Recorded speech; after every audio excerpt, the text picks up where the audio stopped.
and you can't see the forest for the trees? Or do you hate organizing? You know what needs doing, but you just don't have a clue what to do to get started. Well, if that's you, you're in absolutely the right place, because tonight, Gil Donkersgood, my partner in crime, and I, Nelda Schulte from Alberta Landlords Watch, have a very special guest who is a professional organizer, and she organizes not only businesses for landlords, she organizes all kinds of things. She can organize your personal life, and she can even help you with an aging parent who might be wanting to downsize and just really can't figure out how to let go of all those possessions that they're so attached to. Mm-hmm. So thank you, Jerilyn, for joining us tonight. Thank you. Jerilyn's business is called Please Organize My Life, and her full name is Jerilyn Wolstenhome, which is a very good name. So welcome to Alberta Landlords Watch. For any of you who are new and watching for the first time, I'm your co-host, Nelda Schulte, and my business is suspiciously the same as my back banner here, neldaschulte.com. And I help do-it-yourself landlords with free resources and some very reasonably priced resources so that you can self-manage. Mm-hmm. And I'm joined by my co-host, Gil Donkersgood. Hello. Welcome, Gil. Thank you. Gil and I used to run a property management business together, and before that we ran a landlord-tenant matchmaker business, which was way more fun than the property management business. So we've got a really long background in landlording and property management. We also own our own properties, and I've been a landlord for probably over 18 years at this point. So I've got a couple of years on me, even though I'm only 39. So good for me.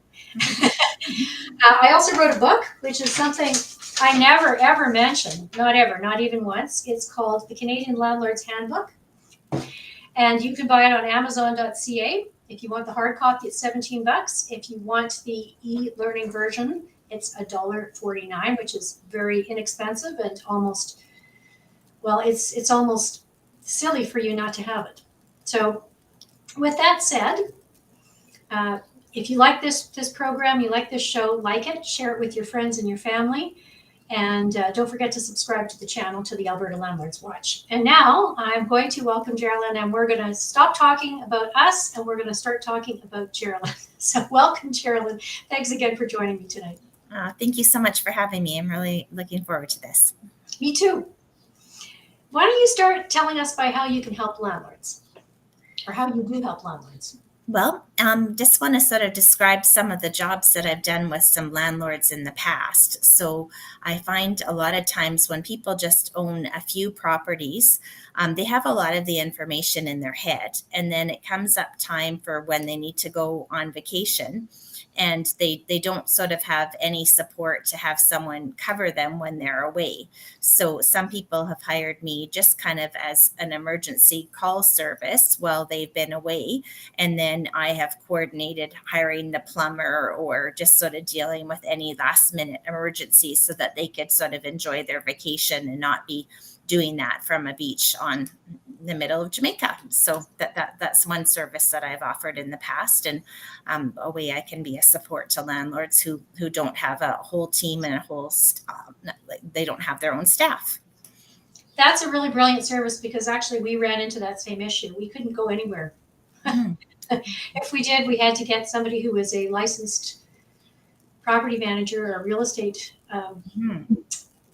agent who was a licensed property manager, and they'd have to fill in for us. But we still had to bring our phones with us. We had to bring our computers with us. So I was always doing deals when I was away. So I was never really away.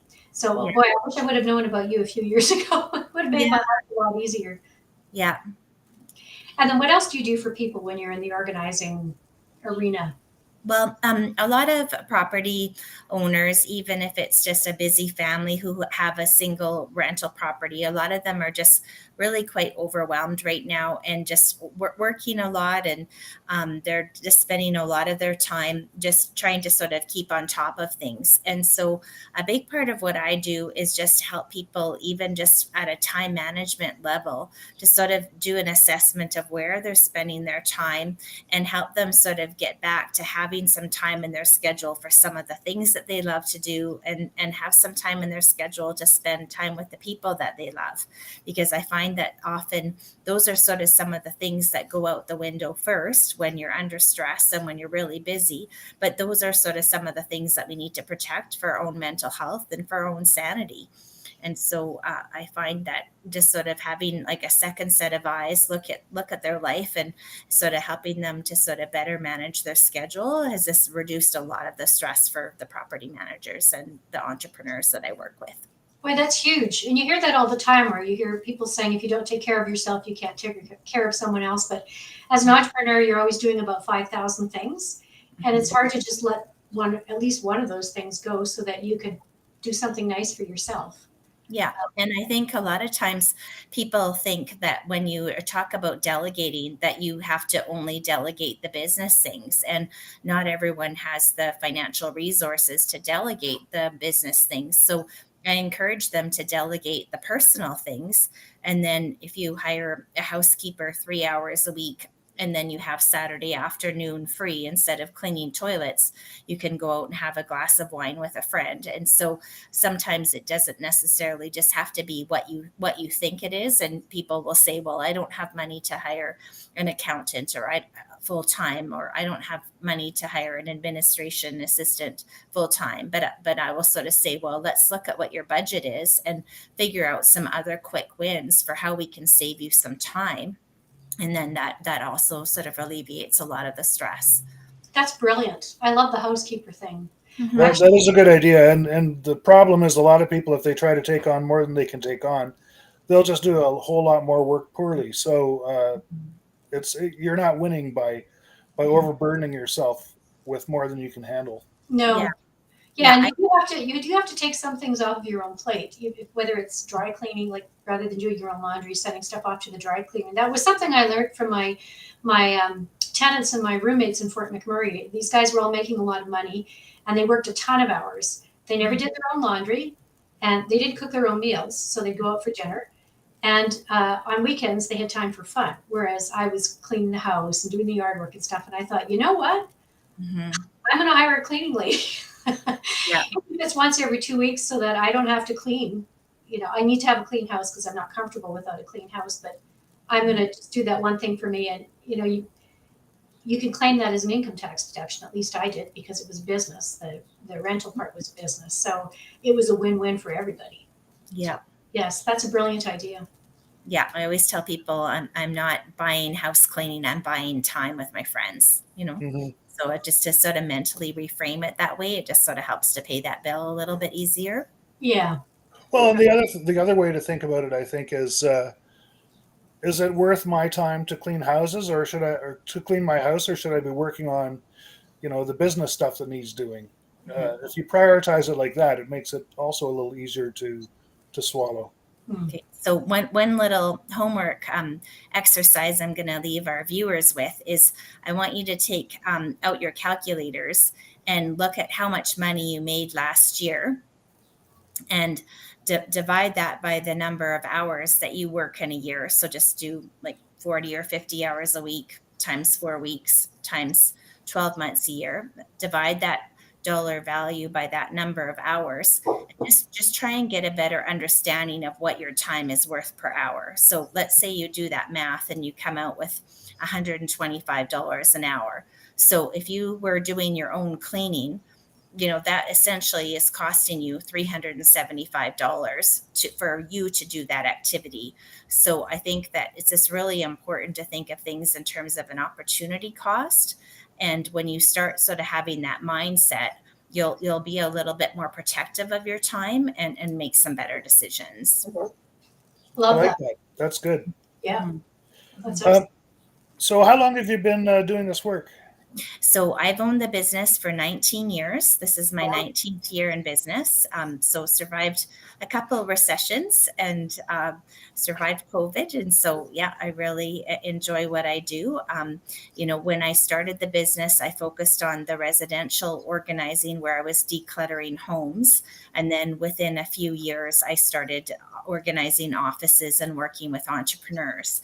And I think entrepreneurs are sort of one of my favorite people to work with with, because entrepreneurs have great ideas and they're great at what they do, but they sort of shoot themselves in the foot sometimes, and don't deal with the taxes and don't deal with the things that they don't like, and then that sort of ends up hurting them, and often that's why small businesses fail. And so I really feel like one of my strengths is just helping people to identify what are those things that you aren't doing in your business that you need to be paying attention to, and not necessarily saying that you are the one who has to deal with that, but just sort of doing an assessment and helping them get better connected with resources that can help fill that gap. I like that. That's awesome. Yeah. Yeah, I have 4,100 phone numbers in my iPhone. So Wow. if I can't find somebody to help you, I can at least know somebody who knows somebody.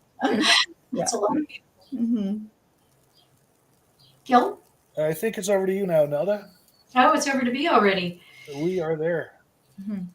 And we already asked you about one tip for property. Well, yeah, okay, why not ask you this one? I thought you might have answered it, but if you had one tip for property owners, what would it be? So I think one thing I would like to see property owners do is just make themselves a reference binder, and just use it for all of their contact information. Here's the alarm code for this building. Here's the property address. Any notes on something special about that building, like the type of air conditioner, what plumber you like to use, what company is doing the snow removal, and just have that as a physical reference for that property. Because right now that information is in your head, but right now you might own 3 apartment buildings, but in 10 years you might own 20. And so I think it's just really important to build systems not for how big you are, but for how big that you want to be. And so it also just really serves as a great reference if you go away, that you can pass that off to your brother-in-law or to a Jerilyn. And that way people are using the connections and the relationships that you've already put in place. Oh, that's great. We used to do that with our property management business because there's such a plethora of details for each property. Mm-hmm. Yeah. Yeah. And a physical binder sounds old school, but in this digital age, people are forgetting their passwords so much. And then there's also the level of, if there was an unexpected death, then you're also providing your family with better information.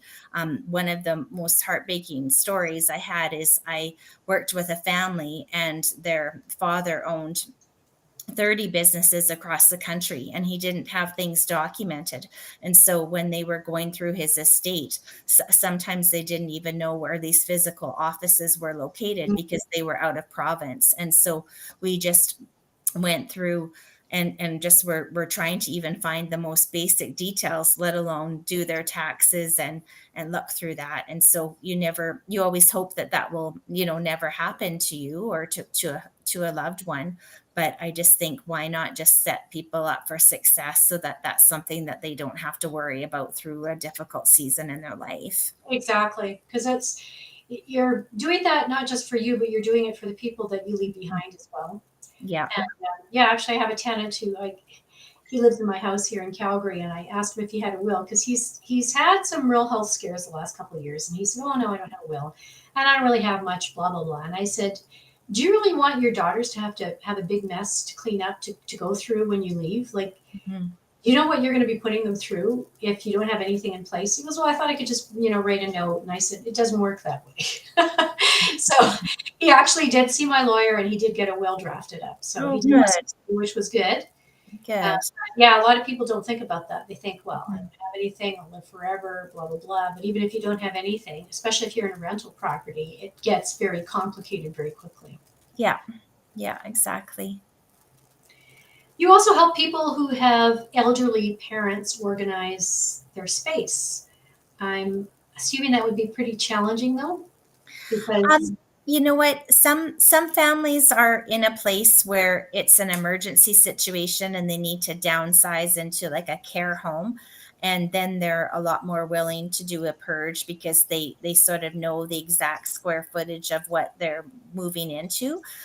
So those people are sort of more willing to to sort through their things a little bit more quickly. People who are just sort of starting to think about downsizing, I think they struggle a little bit more with the memorabilia.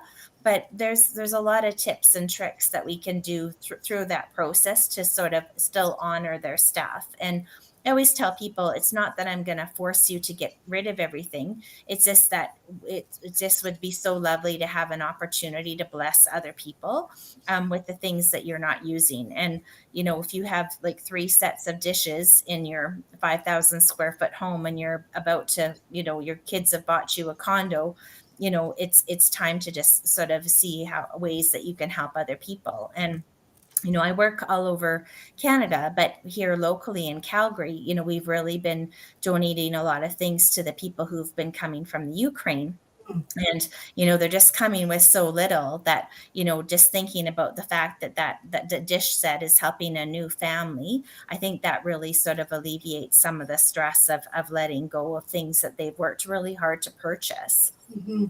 I really love the way you did that. That's such a gentle and kind way of honoring them and their possessions. And it is a lovely thought too, because if there's stuff that has tremendous sentimental value to you, now it has an opportunity to have sentimental value to someone else who's just getting started, and so this stuff can go on forever. It never has to stop having its the sentimentality will always be there.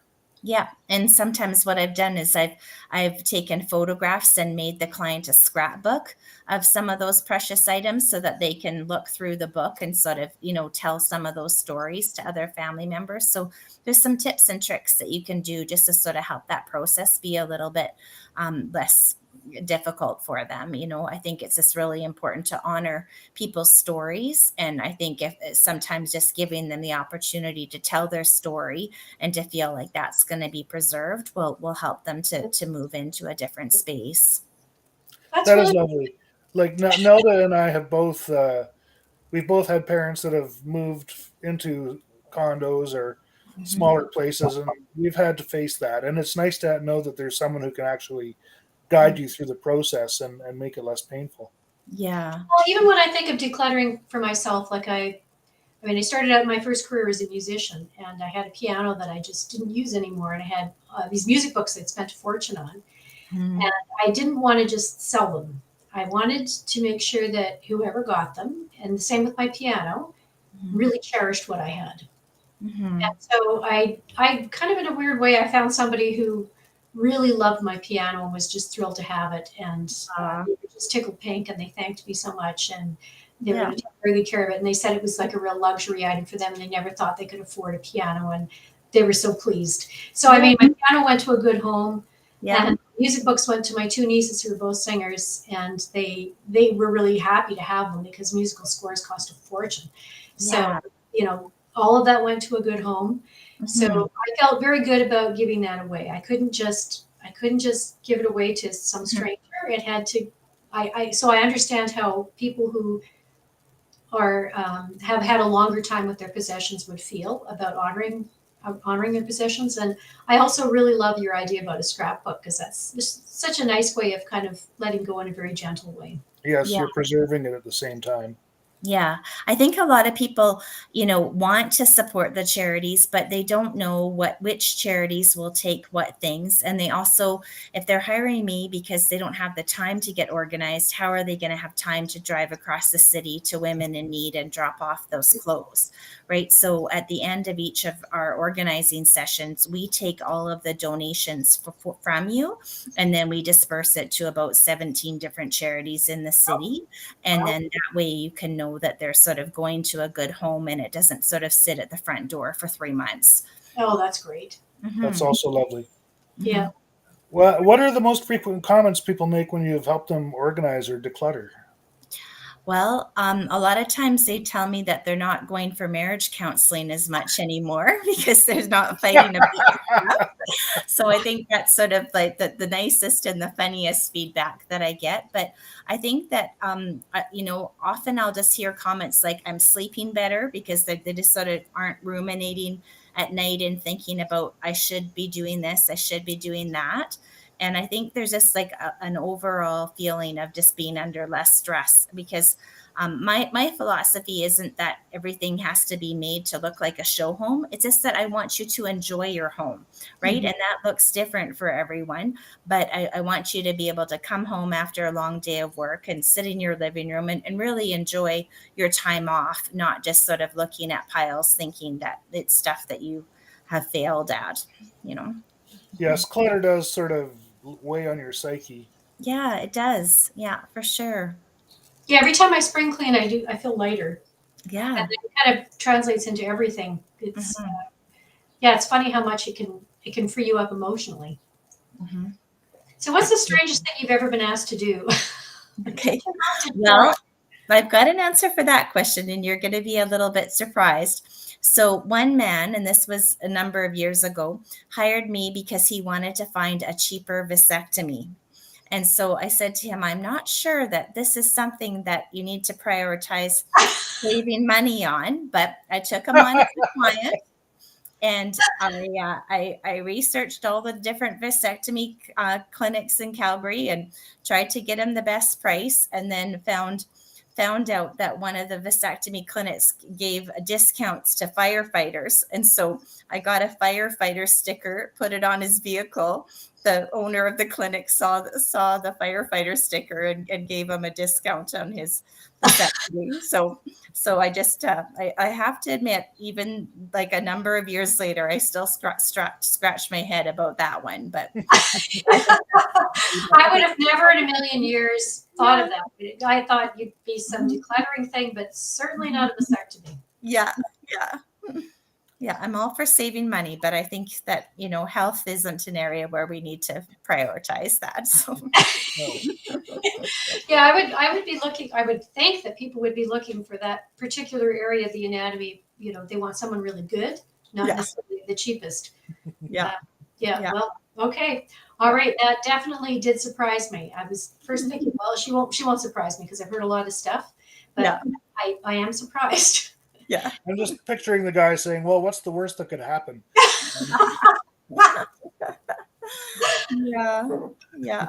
But So what's your I just met a lot of people over the years, and I really enjoy helping people. I think like it's really important in life to sort of figure out what your job satisfier is. And for me, my job satisfier is helping people. And so, what that looks like is different. Like my job is different every day. Sometimes I'm helping people prepare for a move so that we can declutter and have better photographs.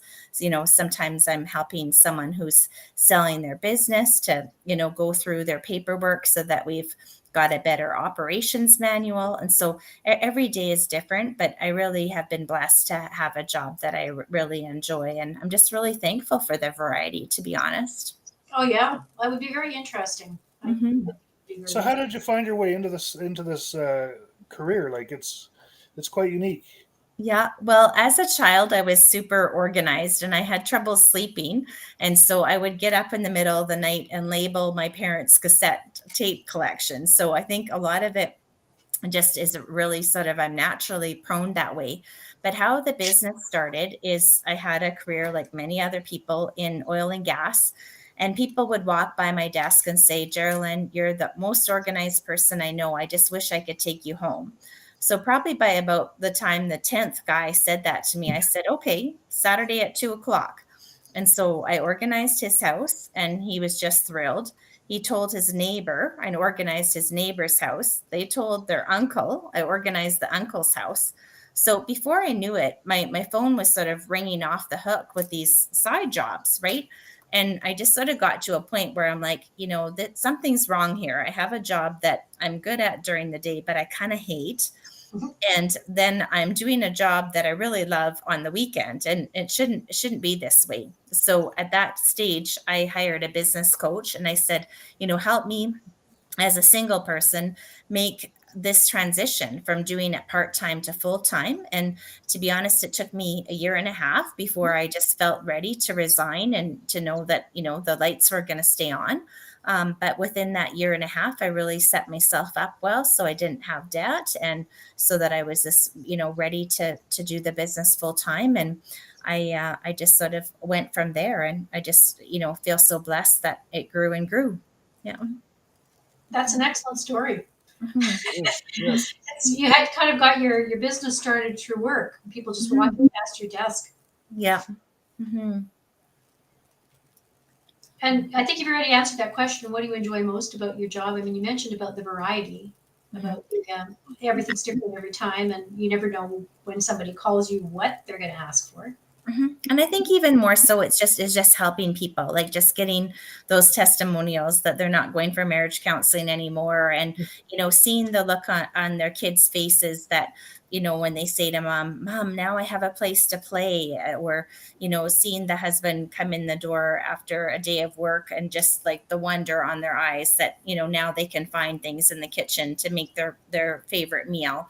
And so I think it's just really an opportunity to bless other people. And that's sort of my heart. Yeah. So, what do you think of the Maria Kondo shows? Because I love watching her shows. Well, to be honest, I have a little bit of mixed feelings about her because I think when you pile everything together, it can just be a little bit overwhelming for people and they can't get that done that day. And so for me, I'm sort of hesitant to do that. So let's use the analogy of clothes, for example. If we piled, everything on your bed, at the end of my day, we wouldn't have maybe finished that room. And then I've left your home and you've got half of your stuff still there. And so I really sort of try to do things systematically. So I work room by room, because I think it's just really important that people see that progress along the way, because emotionally they need to sort of experience that win to know that they're going to be successful. And when you have like this, huge pile of clothes that is going to take you 3 weeks to go through, they don't have that dopamine hit. And that really is what's needed for habit change. Spent a lot of time researching habit change in the last couple of years because I've realized that's essentially what I'm doing, right? Is I'm trying to help people have better habits. And a really important part of habit change is people need to see that change and see the win quite quickly, or otherwise they get too discouraged and they don't continue and complete that habit for the 30 days that are needed for that change to take place. Oh, that's great. Mhm. So, I have a couple neighbors who are hoarders. And have you worked with hoarders before? I know it's different Mhm. than just somebody who has clutter, and it's recognized by the Alberta Human Rights. I forgot it. Human Rights Act. Mhm. Usually, when I need to remember a name, I can't remember it. Okay, Yeah. the Human Rights Act as it's a human rights issue. So if you report your neighbor as a hoarder, they can issue them a fine. However, it's a psychological problem, so police can't go in and change things unless there's a dead person there, or something that poses a health risk. So, have you worked with hoarders before? So I have a little bit in the past. It's not my favorite type of client, to be honest, but I just sort of have a boundary that I won't work with a hoarder unless they're seeing a psychologist at the same time. So a lot of times when you get a phone call about a hoarder, it's the family that's calling me, not the person who needs help. And I just, in good conscience, can't have you pay me to help, fix their home and then know that in a month it's going to look the same. I can't take your money knowing that that's not going to have that value. And so I've just always sort of had the rule that they need to be seeing a counselor at the same time. And not everyone is open to that. And even sometimes I've gotten pushback from the family saying, oh, they don't need that, but that they do need that extra support. And the professional organizers of Canada has a Calgary chapter, and some of the other organizers in Calgary have a designation where they've done hoarder training. And so I think nowadays I would sort of defer to them because a lot of them have like a social work background Okay. and just are a little bit more uniquely qualified, because that's sort of not my specialty. And I want to just make sure that they get someone who's really used to working with some of those unique challenges that come alongside that. Yeah, yeah, because that's a totally different kettle of fish. I didn't Yes, even actually, know one of that. my neighbors and I noticed we've got a hoarder on the corner, and I said I was going to call the city about it, and she said, I did call the city, but I don't think that if they issue them a fine, it's going to do them any good. She said, I was thinking about going in and saying, look, I've done my spring cleaning, can I help with yours? And I was like, I don't really want to touch someone's stuff. Mhm. And she was asking me if I was interested in that, and I said no. Mhm. And plus, I said it's not just an organizational problem; it's much deeper than that. Like we all have behaviors that we have when we're stressed out. Yeah. Yeah. I have a tendency to overwork, like a lot of entrepreneurs just work constantly. You know, Mhm. some people find food gives them solace. Other people start collecting stuff. So Yeah. there's a root in everything that we do. Mhm. Yeah. And a lot of times when you dig into the story of hoarders, there's been a trauma in the past. So one of the hoarder jobs that I did take approximately 5 years ago, my heart broke for this woman, and so I decided to take the job.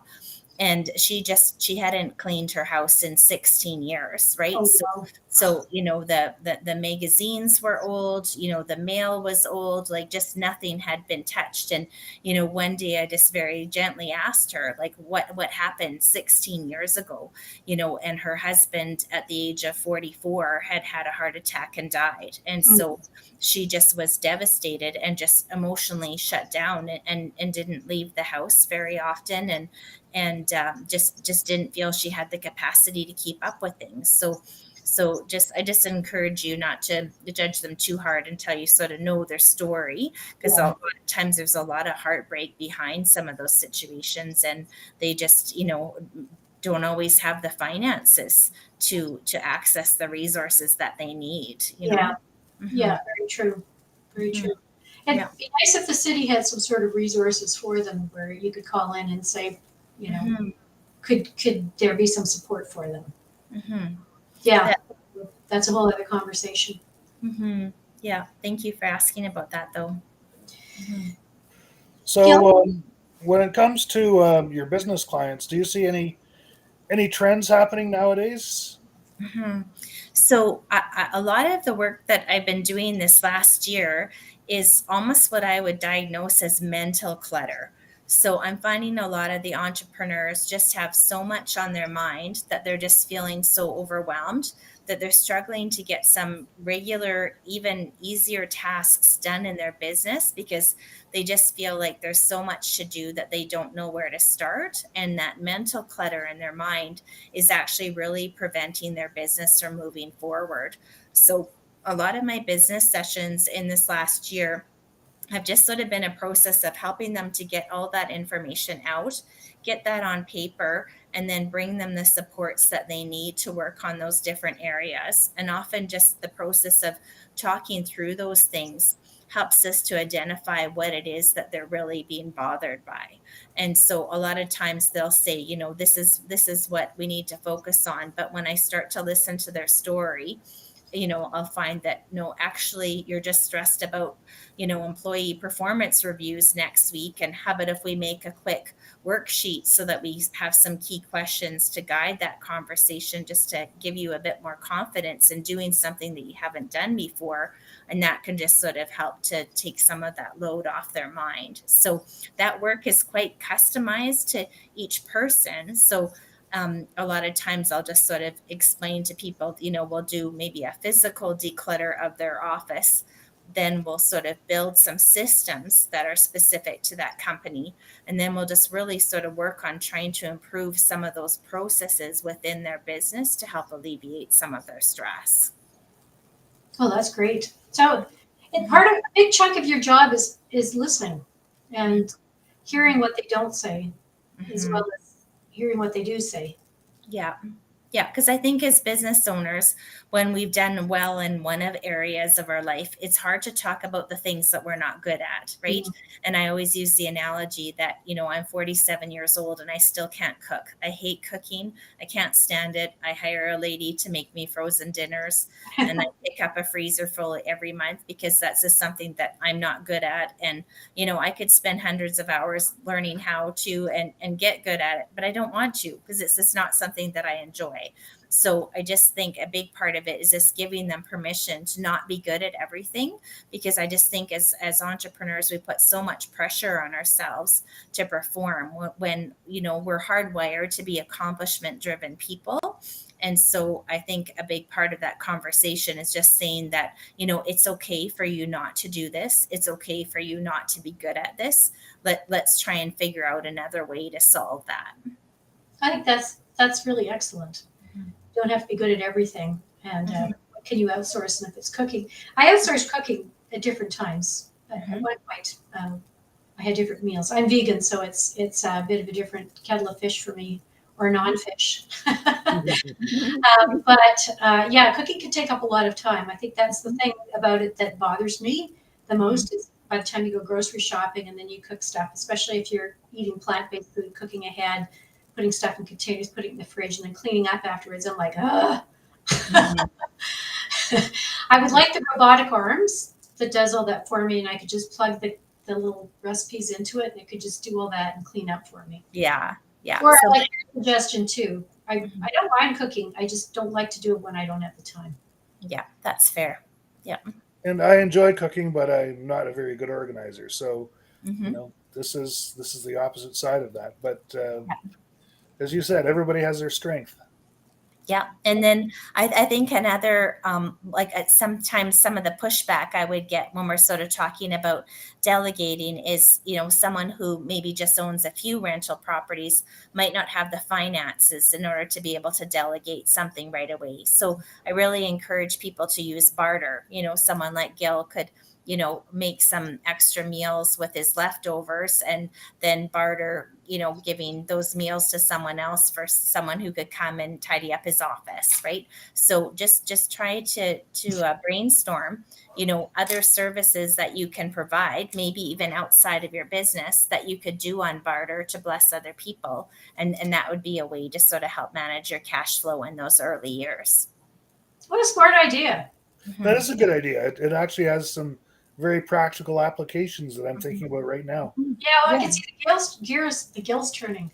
I can see. Yeah. Turning. Yeah. I used to barter a lot. I had an opera company many years ago, and I used to barter all the time when we first started because I just didn't have any money at all. Yeah. So I bartered all kinds of things. And I taught singing lessons, so I frequently bartered singing lessons. If they did set production, all this, that I'd work them into my schedule. Yeah, So that worked out. Good for you. Yeah. And sometimes people will say, well, my business isn't structured that I could barter my services. And I'll say, yes, but you play guitar. So couldn't you do guitar lessons on a Saturday afternoon, And so don't limit it to just what you're doing for work. Just try and look at the whole picture of sort of what your skill set is. I love that. Yeah. Actually, a friend of mine she was getting her PhD and she also ran a business, and she was going through her stuff because her husband died unexpectedly, and she was looking at these music books that she had, piano books, and she thought, well, I don't want to get rid of them, and I'd like to keep them, and then she started thinking, well, maybe I could teach piano lessons again. That might be kind of fun for me to do. So she contacted music school and then ended up teaching piano lessons on Saturdays. I think she had 3 students. And so that kind of gave her some extra income. She really liked doing it. The books went to good use. Her training went to good use.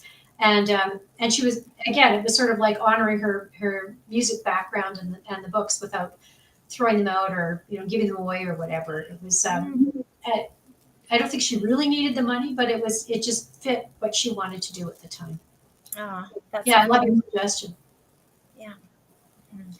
So if people want to get hold of you, they want more information, or they want to ask you more weird questions, how do they get hold of you, Jerilyn? So I would recommend checking out my website. It's just pleaseorganizemylife.com.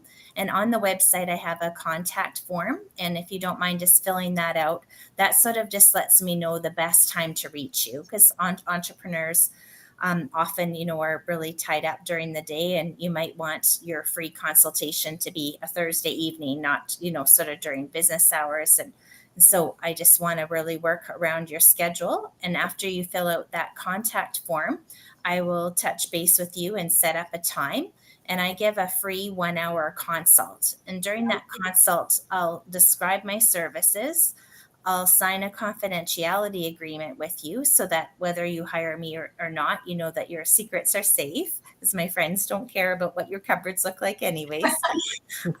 And just sort of ask you some questions to sort of, really try and get to the root to what's sort of causing you the most frustration right now. And that consult typically takes like 45 to 60 minutes. And I just do that on Zoom.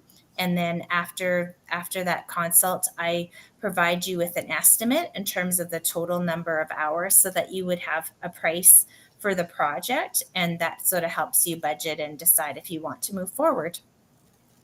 That's brilliant. I think an hour of consultation is a huge amount of time. That's very generous. Mhm. Very generous indeed.